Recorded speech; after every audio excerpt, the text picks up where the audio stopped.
How's everybody? Good? Let's get started. How about it? Y'all ready?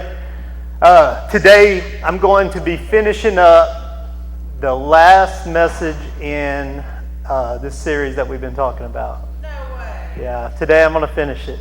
How many of you guys are bored with the series? How many of you guys have enjoyed it? How many of you like? Yeah, it's pretty awesome.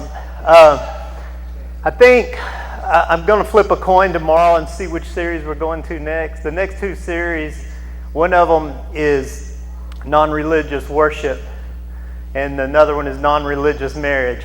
And so I'm going to flip a coin, and I'll decide which one I'm going to do next. So you'll have to come back next week to figure out which one I'm going to do. Right?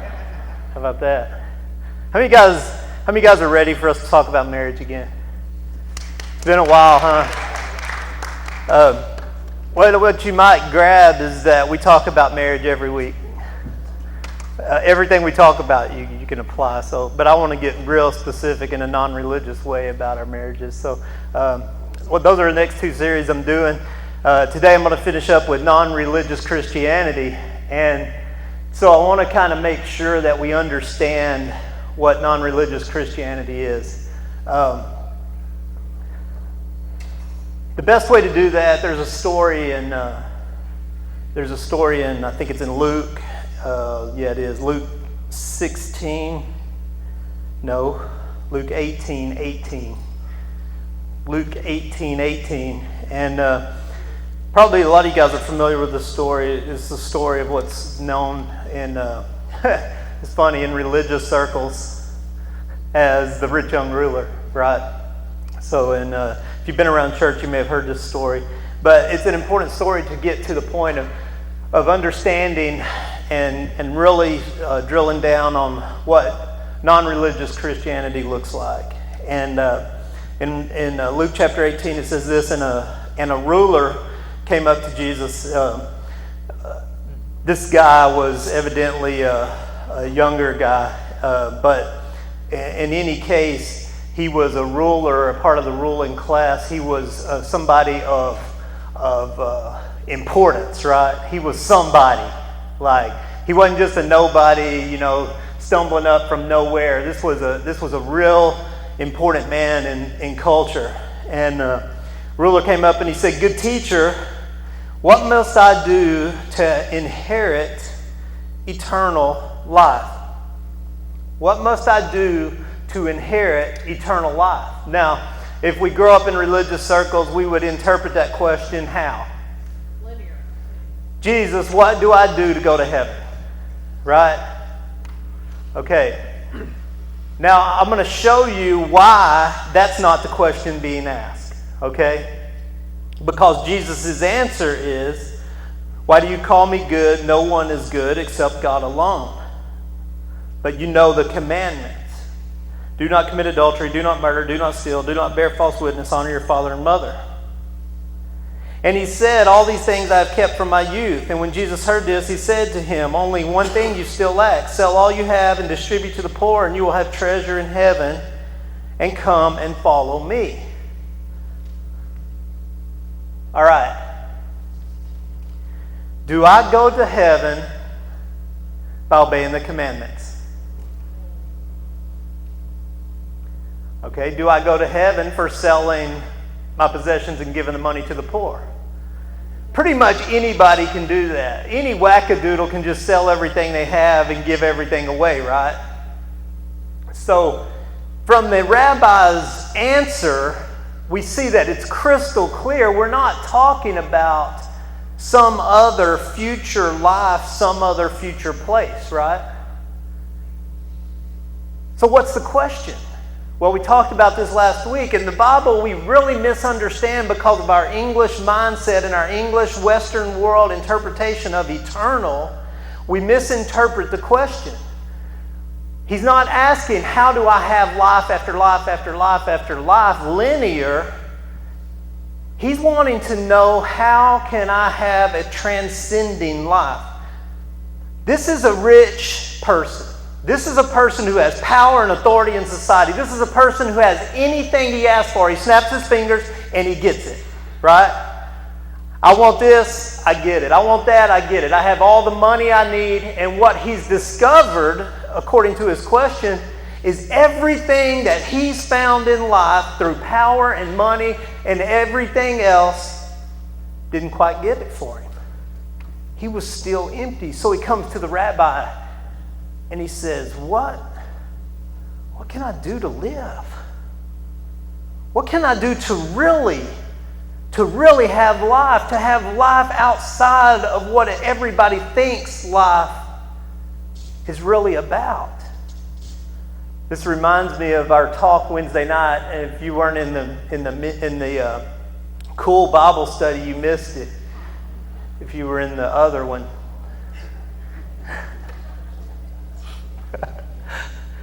Silly asked me what I want to name my Bible study. I said the cool group. So everybody that doesn't go to it's uncool.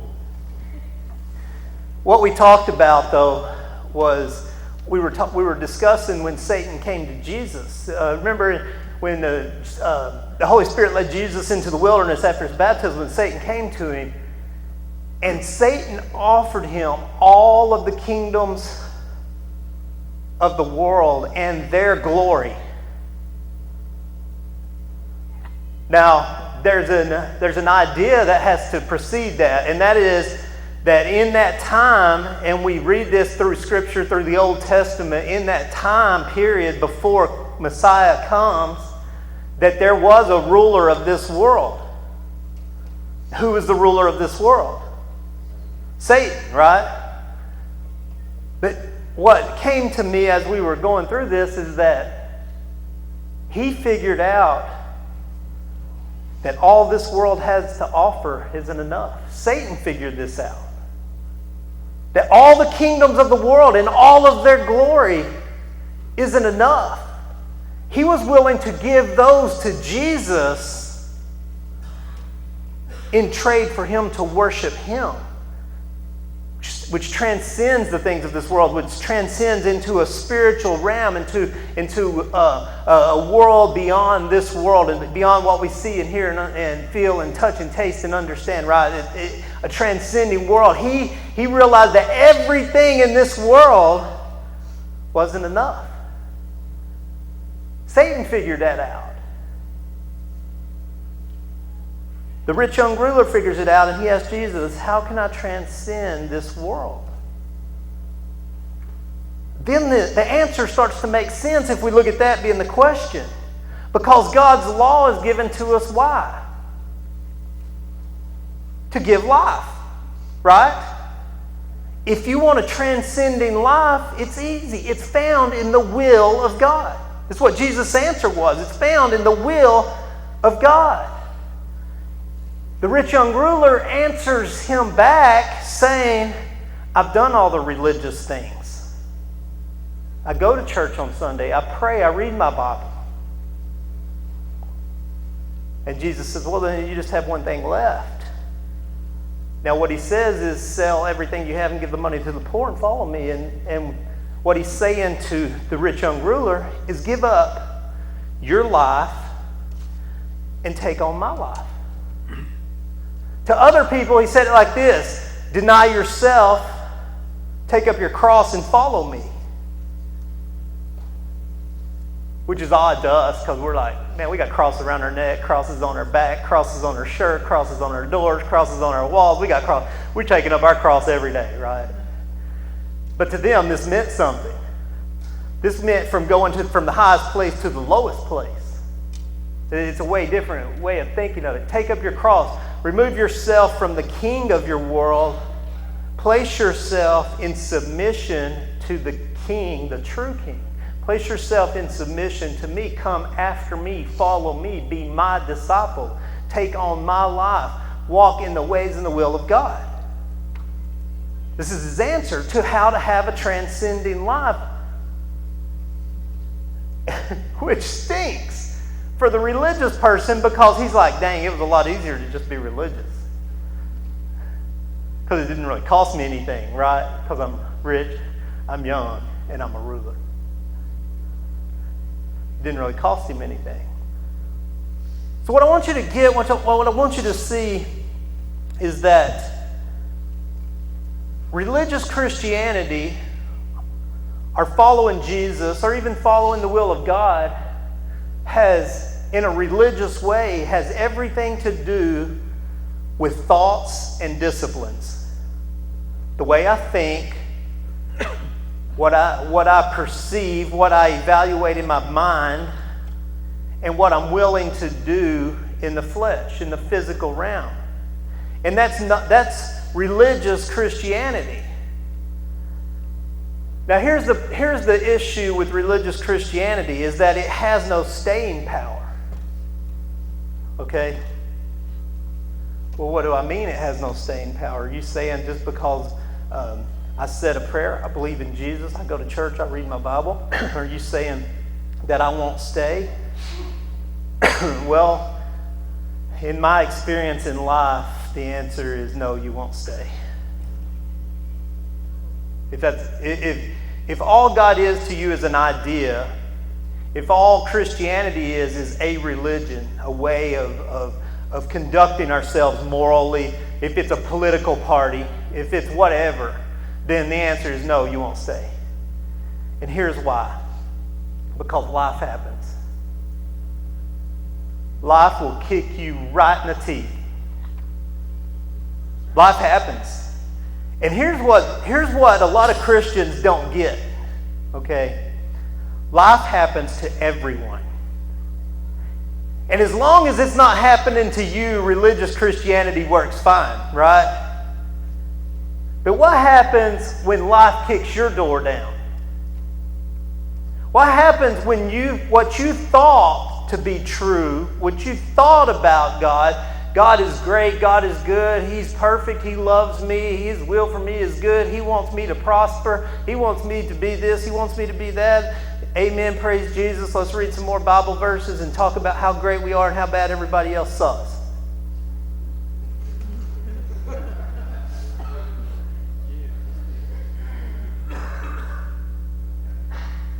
But then something weird happens. You get diagnosed with cancer. One of your kids gets sick and dies.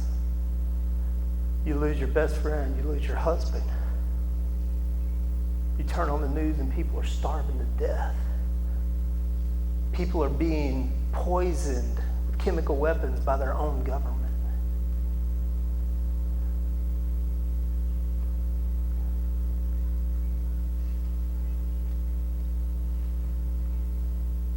You're the sole supporter for your family and you lost your job and you can't find another job anywhere. And all of a sudden, you being a Christian are just like everybody else in the world. Now, I don't know about you, man, but I struggle with that. Like, I ask questions like, is God real? Is this real? Are we just really making this up like the world says, like the intellects say, we're weak-minded, so we're just making this up so we got this big crutch, this big invisible crutch, so we don't have to deal with life. We're people who ask real questions, we can give them stupid answers. Like, I guess it was just God's will.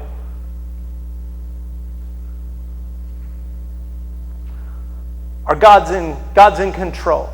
Because that always comforts me. That's what I found.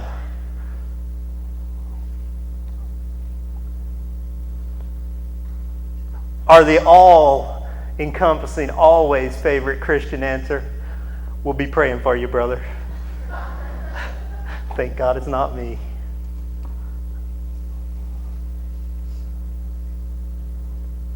Here's a question that probably you haven't heard in church. But what happens when you get angry at God? What happens when you hate God? See, by the words, I hate you, you're saying He exists. Okay, so it's not a matter of believing in God. You're admitting, I believe in God.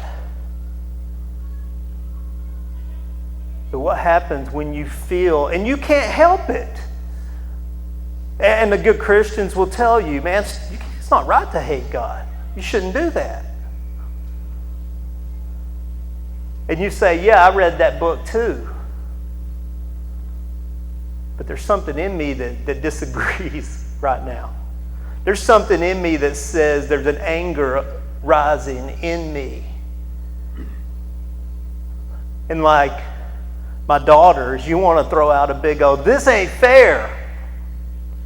Right? Because I'm a Christian. I live in America. This ain't fair. This is not supposed to happen to me. Right? So if all I've got is an idea of who God is, an idea of Him being there, heaven is there, Jesus is at the right hand, I'm here in this world, some glad morning, I'm going to zap on out. If that's all you got, man, you start to say, this is crap. I don't need this. Right? That's all you got. Some ideas.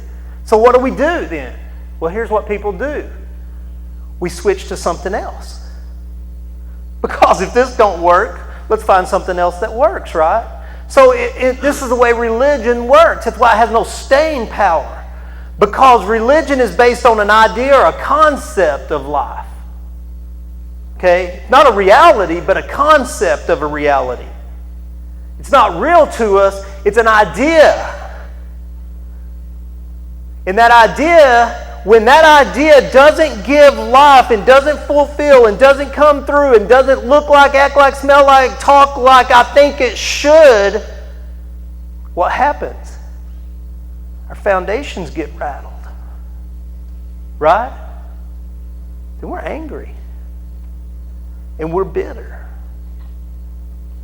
So as humans and as reasoning, logical people, we shift the center of our life onto something else because we were Christians, because we believed God gave life. We had an idea and an image and a thought that God gives life. And obviously He doesn't, by my definition. So I'm going to shift to something else. So we'll try out some new religions. You know, Buddhism looks nice. It looks like an all-you-can-eat religion. I mean, looking at the idol, right? Like we can relate. We'll give that one a shot. Or maybe we move to the one that's like, well, God is really you. He's within you. We have the ability to be gods ourselves, which is nice.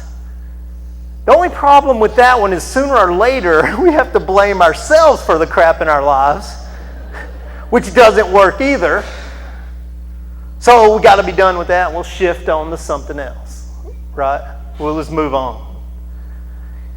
Pretty soon we'll come to the question on the questionnaire, what religious affiliation are you? And you become a nun. None of the above. No affiliation whatsoever. This is the fastest growing group in our world today, the nuns. What religious affiliation are you? Absolutely no religious affiliation whatsoever. Because I tried them all. None of them are true. None of them are real. None of the people who follow them even know what they're doing. You can ask them questions. They don't know. Nobody has an answer. Nobody knows what they believe or why they believe it. Nobody knows why they're in the shape they're in. Nobody knows. So we become nuns. Which is nice because then all I got to do is whatever feels good. Drink more, party more, do more drugs, numb myself, get some more medication that'll numb me, get a different relationship, get rid of this wife, that kid, pick up this wife, that kid, get rid of this wife, that kid, keep that kid, get this wife back. We go in this big circle of self-gratification, self-fulfillment. Shop more, buy more, charge more. If it feels good, do it. After all, I'm supposed to be happy. I'm supposed to be happy, right? So if I'm not happy, then it's somebody's fault, and if it's nobody's fault, then it's my responsibility to make myself happy. So then I'm going to do whatever pleases me, which is a dangerous trap to get in, because what you find is once you step over that line, then addictions grab you, and you no longer own yourself, but you're owned by a substance, you're owned by relationships, you're owned by codependency, you're owned by every other thing in the world. You're owned by debt. Can you relate? Does debt not own us? You're like, man, I'm free, I can do anything. And you're like, oh yeah, I can't either, I forgot. I got to pay the bills. But it's a good idea, right? Freedom? It's a great idea. I like it. I think they should list being an American, patriotism as a religion. Because I'm an American, I have the right to. I'm entitled to, right? So we shift from Christianity because too much weirdness. But man, nobody could say anything bad about over-patriotism, right? So we shift and we become an American. Because let's be honest, we deserve the best health care in the world. We're entitled, right? We deserve, every single American deserves health care. Because we're one nation under God. Oh yeah, we don't believe in him. God, what else was it?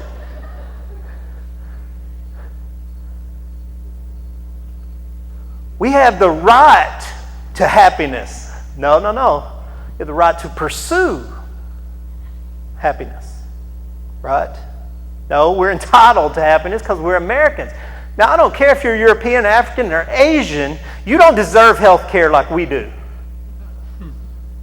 We deserve it because we're Americans, dang it. We shouldn't have to pay for it. Doctors should work for us for free because all of us think that they deserve to have to go to medical school for 80 years when we weren't even willing to finish high school. We deserved or entitled to what they have, right? So Americanism is awesome. It's an awesome religion because I'm entitled to what everybody else has. And we really like Robin Hood Americanism, where if somebody makes it, we should get their stuff because we're entitled to that. Right? The whole point is we're seeking life. We don't really care about any of that. We don't care what the rich have. We don't care who's poor. We don't care about any of that stuff. What we care about is us. Right? So we want what we want. We deserve what we deserve. We're entitled to what we are entitled to. We have a definition of what life is. And when we define life, then we worship or serve or move to any religion that will satisfy what I want. People in Africa deserve AIDS, but I'm an American, I don't. I'm a Christian, I don't. People in Africa deserve to starve to death. I'm in America, I'm a Christian, I deserve a house, I deserve a car, I deserve food, I deserve shelter, I deserve all these things because I'm an American. Really, what it comes down to is we want what we want. I don't care what's going on in Mexico. I don't care what's going on in Africa. I don't care what's going on in California. I sure don't care what's going on in New York. I care what's going on in Myrtle Springs, Texas. Because the whole world should revolve around Myrtle Springs, Texas. Because if we could take that and reproduce that, we would solve all of America's problems. Come on, man. What if we could take us and reproduce us? Would we solve all the world's problems? God help us.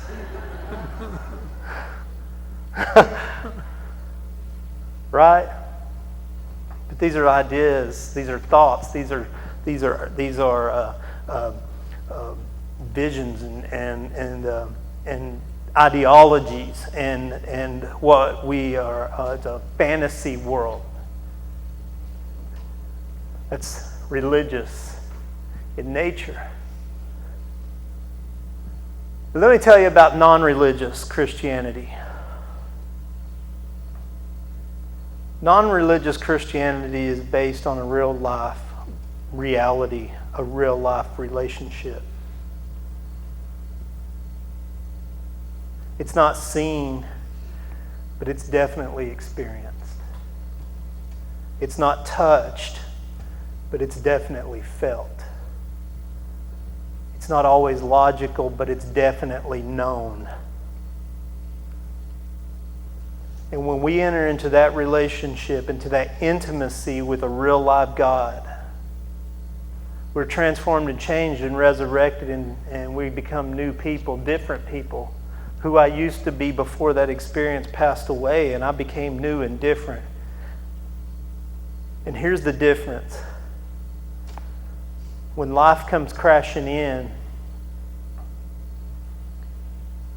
I know with all certainties that God and God alone is life. Now that sounds stupid to religious people. I'm not talking to religious people.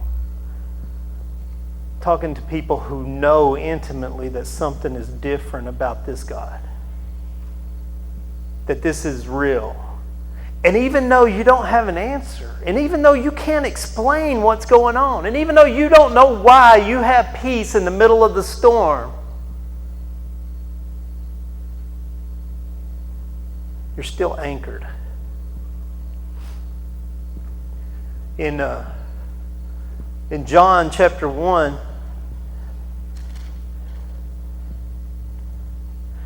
Matthew, Mark, Luke, John,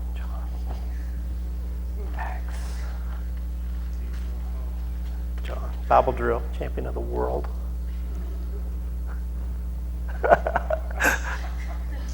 In John chapter 1,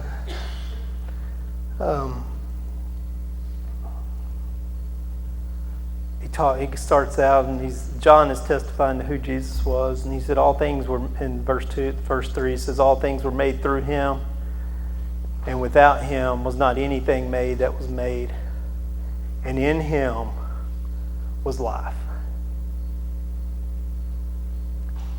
And the life that was the light of men, and light shines out of the darkness, and the darkness has not or cannot overcome it. There was a man sent from God whose name was John. This is referring to John the Baptist. He came as a witness to bear witness about the light, that all might believe through him. He was not the light, but he came to bear witness about the light. The true light, which enlightens everyone, was coming or had come into the world, and was in the world, and the world was made through him, yet the world did not know him. He came to his own, and his own people did not receive him. But to all who did receive him, who believed in his name, he gave the right to become children of God, who were born, get this, not of blood, nor of the will of the flesh, nor of the will of man, but of the will of God. See, in him and through him is life. And this is all talking about, he goes on to the next thing, and the Word became flesh and dwelt among us. He tells us that this Word that was from God was in fact the Messiah, the Christ, Jesus. And that in him was life, and outside of him was darkness, inside of him was light. And that he came to enlighten the world, to open the eyes of the blind, to mend up the brokenhearted, to set the captives free. But Todd, we still have the blind, we still have the hungry, we still have the brokenhearted, we still have captives, not in the kingdom.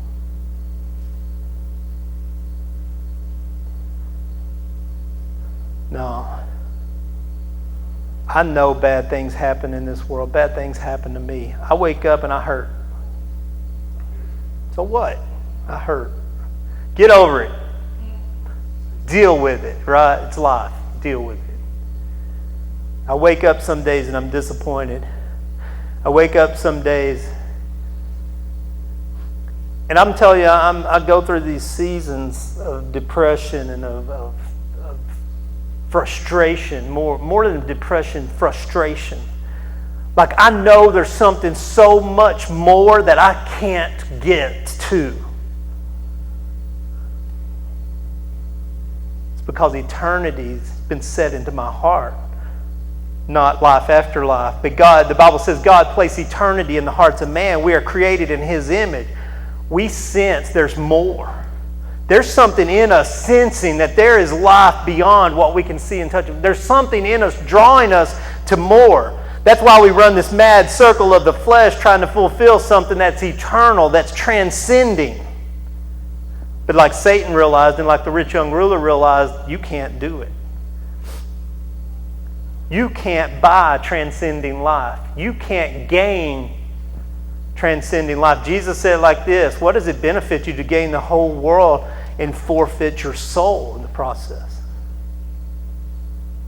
What does it benefit you to have everything and have nothing?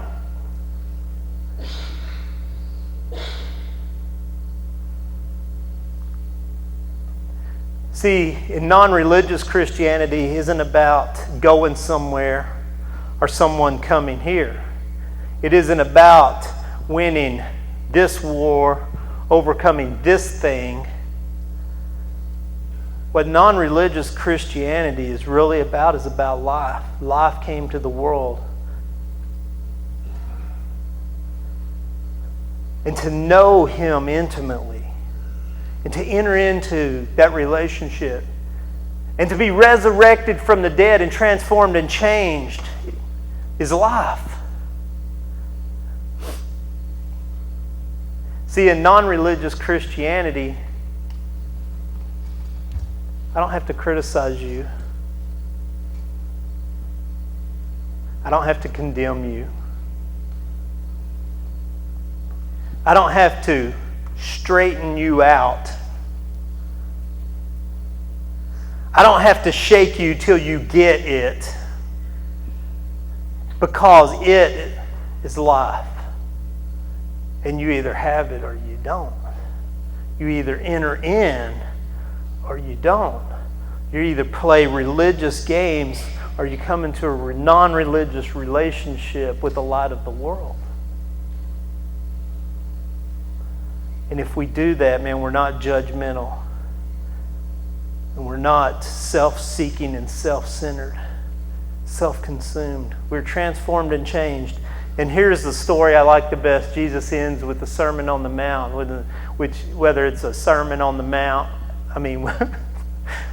as the title says, whether if it's a Sermon on the Mount or just gatherings of teachings of Jesus, we don't know. But when you put the Sermon on the Mount together and Sermon on the Mount together, and the way it ends in our Bibles is Jesus tells this story, and it's a story about a man who builds his life on the sands, on the things of this world. And the storms come and the seas crash and the waves come up, the winds blow, and his house is destroyed. And he has nothing left and everything is complete loss. There's another man who built his life on rock, on solid rock, on the hard foundational cornerstone rock. And the winds come and the waters rise and they slam against it and they batter it and they beat it. Get the idea of the story. The same thing is happening to both people. The same thing is happening to both people. Life is beating on both people. Life isn't fair for both people. Things are bad for both people. But when the winds came and the rains came and the waters rose, the house stood. Because there's nowhere to go once you know what life is. Where else are you going to go? Jesus is walking with his disciples. He turns and he looks to Peter and he says, everybody's leaving him. Like if you read the New Testament, go through and do this. This is a good idea. This is a good thing to do. Go through the Gospels and read and look at Jesus' ministry. And you'll see crowds, multitudes, and all of a sudden all these words start growing and building. Then all of a sudden everybody leaves him.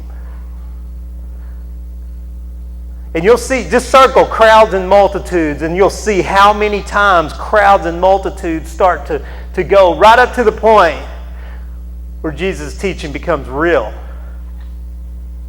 Because everybody likes a free meal, but nobody likes it when it gets real, right? Quote it.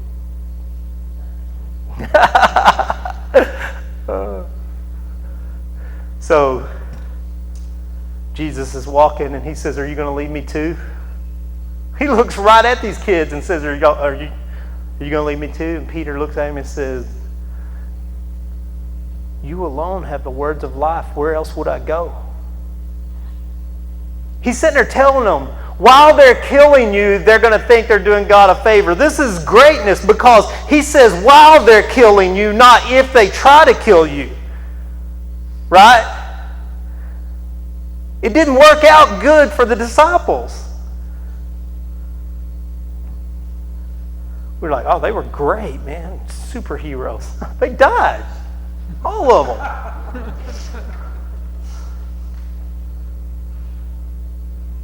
But we deserve more. We deserve better. We deserve better than being nailed to a cross, hung there to suffocate. We deserve better. Why? What makes you think that? The next time somebody tells you life's not fair, ask them when the last time they hung on a cross for several hours. Life's not always fair. Things happen. Things happen. But see, Peter's declaration was, where else would we go? See, he was transformed and changed into a new and different person. Where else would I go? I know what life is, and I know sometimes this physical world sucks, but I know what life is. Where else would I go? Where else would I go? Go back to drinking? Been there. It was killing me. I wanted anything. I cried out to God, God, do it, kill me just to get me out of this. I mean, that was my prayer. Take my life if you have to, just deliver me from this. I know how bad that is. I don't want that anymore. Where else would I go? See, when you know what life is, you're not going to go from here to here to here to here. You're not going to chase religion all around. You're not going to engage in the arguments and the stupid ideas that come with religion that are condemning and we're right and no, we're right and you should do this and you should do that and this is what. No, because you don't have to engage in that. You know what you know? You know what life is. You know what life is. And that's all you really need to know. Hey, I found life. Where else would I go? I'm just going to roll with it from now on. When I'm up, I'm going to be up. When I'm down, I'm going to be down, but I'm going to keep rolling with it. That's all I got to say. Let me pray for you.